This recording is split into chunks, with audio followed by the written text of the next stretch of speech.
శనివారం ఎంకన్న స్వామి పేరు చెప్పి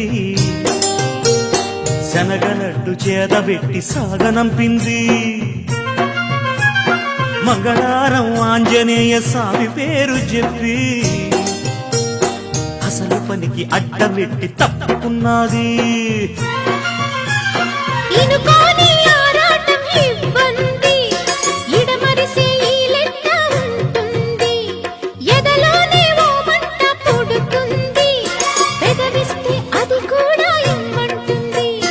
చిరుముద్దుకి ఉండాలి చీకటి అంది, ఏ కళ్ళు పడకుంటే ఓకే అంది.